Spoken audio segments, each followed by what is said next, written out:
चलिए हम लोग बढ़ते हैं आज से कुछ इंपॉर्टेंट बहुत ही छोटे कॉन्सेप्ट की तरफ जो मैंने पाया है कि 99% ऑफ स्टूडेंट्स फेल होते हैं कि इसका आंसर होता क्या है। ये नॉर्मल डिवीजन का आंसर तो सबको पता है, लेकिन जैसे मैं 3 क्वेश्चन डालता हूं, चाहे वो बच्चा क्लास 9 का हो, चाहे 11th का हो, चाहे 12th का हो, इवन हायर क्लासेस के स्टूडेंट भी मैंने देखा है कि इन 3 डिवीजन का आंसर देने में फेल हो जाते हैं। तो चलिए मैं एक एक करके आपको ये तीनों चीजों का मतलब समझाता हूं। तो सारी की सारी चीजों का इंटरप्रिटेशन से मतलब है, सबसे पहली चीज तो अगर 0/1 लिखा हुआ है तो ऑब्वियसली इसका आंसर लगभग लोग आंसर दे देते हैं 0 होगा। ऑब्वियसली तुम्हारे पास 0 नंबर ऑफ थिंग्स हैं और 1 या फिर 2 या फिर 3 लोगों में डिस्ट्रीब्यूट करना है, तो हर एक को कितना आंसर मिलेगा? 0 मिलेगा। Easy one.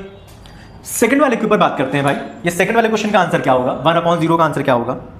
ठीक है, यहां पर बहुत सारे बच्चे बोलते हैं, कोई बोलता है इंफिनिटी होगा सर आंसर, कोई बोलता है नॉट डिफाइंड होगा, फलाना होगा, ये होगा, वो होगा। चलो मैं तुमको बताता हूं। ठीक है, सबसे पहली चीज, अगर 1/0 की मैं एग्जैक्ट वैल्यू आपसे पूछ लूं तो इसकी एग्जैक्ट वैल्यू जो होती है वो नॉट डिफाइंड होती है, नॉट डिफाइंड। बट अगर मैं 1/0 का मैग्नीट्यूड पूछ लूं कि 1/0 का मैग्नीट्यूड कितना होता है, तो इसका मैग्नीट्यूड होता है इंफिनिटी। ठीक है, मैग्नीट्यूड क्या होता है? बेसिकली जहां पर हम प्लस और माइनस को कंसीडर ना करें। जैसे +2 के नंबर को तुम +2 बोलते हो, -2 के नंबर को -2 बोलते हो। अगर मैं पूछूं इन दोनों का मैग्नीट्यूड कितना है तो तुम बोलोगे सिर्फ 2, ना तुम्हें प्लस साइन से लेना है ना तुम्हें माइनस साइन से देना है। तो 1/0 का मैग्नीट्यूड कितना होता है? इंफिनिटी। 1/0 का मैग्नीट्यूड इंफिनिटी होता है, ये मैं तुम्हें क्लास 11 में 100% समझाऊंगा, या फिर फर्दर कोई किसी जो है वीडियो में मैं इसका प्रूफ भी एग्जिस्ट कर दूंगा। ठीक है, लेकिन यार 1/0 का मतलब इंफिनिटी हो गया, मतलब अगर एक लेने वाला है, एक ऑब्जेक्ट को मैं 0 में डिस्ट्रीब्यूट करूं 0 लोगों में, तो क्या सबको इनफाइनाइट मिलेगा? ऐसे कैसे पॉसिबल? तो इसका बहुत अच्छा मेरे पास एक एक्सप्लेनेशन है, आप ऐसे करके समझ सकते हो यार कि जैसे मान लो कि यहां पर एक गरीब आदमी है। ठीक है, इस गरीब आदमी के पास 1 रुपया है और ये एक दिन दान करने निकला कि आज मैं 1 रुपया दान करके आऊंगा। जब शाम को घर पे वापस आया तो 1 रुपया इसके पास पड़ा हुआ था। तो भाई इसके घर वालों ने पूछा कि जो है आप पैसे दान कर आए?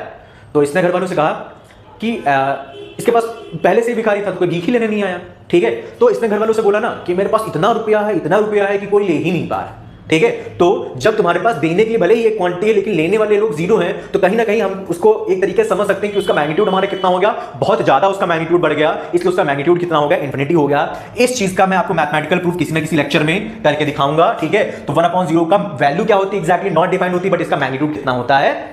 इंफिनिटी होता है। बात करते हैं 0/0 की। तो 0/0 ये क्या है बेटा? एक मैथमेटिक्स में इनडिटर्मिनेट फॉर्म है, इसको मैथमेटिक्स में इनडिटर्मिनेट फॉर्म बोलते हैं। ठीक है, इसकी वैल्यू अलग अलग क्वेश्चन के हिसाब से, जब हम फंक्शंस वगैरह पढ़ते हैं तो अलग अलग क्वेश्चन के हिसाब से इसकी वैल्यू अलग अलग निकल करके आती है। एक्चुअली होता क्या है कि बहुत सारी जगहों पर हमारा इसका आंसर 0/0 होता है, तो इसकी वैल्यू अभी तक कोई फाइंड आउट नहीं कर पाया है, तो इसलिए हम लोग इसको क्या करते हैं? अलग कैटेगरी में रखते हैं और इसको हम लोग क्या बोलते हैं? Indeterminate form. इसकी वैल्यू कुछ टेक्निक्स को लगा करके निकाली जा सकती है। ठीक है, वो क्लास 11 में आप लिमिट नाम के टॉपिक में है जो है इस चीज को पढ़ोगे भी। Thank you, I hope that ये तीनों चीजें आपको क्लियर हुई होंगी।